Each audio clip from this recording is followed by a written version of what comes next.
ওমা, তুমি খেতে বসে পড়েছো? হ্যাঁ, বসে পড়েছি। একদম জমজমাট, একদম টেবিল জোড়া মেনু, জানিস তো আজকে কি কি নিলে আজকে তাহলে? কি নিলাম? প্রথমে দেখ, প্রত্যেকদিন মতো গরম গরম সাদা ভাত, আর নিয়েছি শশা, আর একটু ওল সেদ্ধ নিয়েছি, আর একটা বোম্বাই লঙ্কা আমার ছাদ বাগানের কাছে, আর নিয়েছি মুচমুচে করে মান কচুর বড়া। একটু খেয়েই নি, এই স্বাদের না ভাগ হবে না, জানিস তো। সাথে আছে আলু ফুলকপি তরকারি, কাতলা মাছের লেজ, নিরামিষ বাঁধাকপি তরকারি, কালকে একটা ভেটকি মাছ আছে, আর জলপাইয়ের চাটনি। শেষ পাতে চাটনি না হলে বাঙালি বাড়িতে ঠিক জমে না, জানিস তো। যাক, বলো যে কি দিয়ে খাবো? লেজ দিয়ে খাও। হুম, মাছের লেজ। হ্যাঁ, মাছের লেজ দিয়ে, একদম ঠিক। একটু গরম গরম ভাত নিলাম।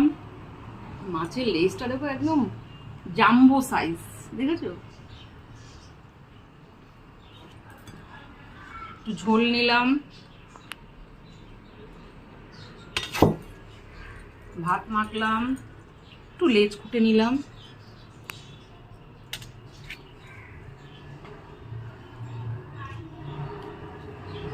দারুণ।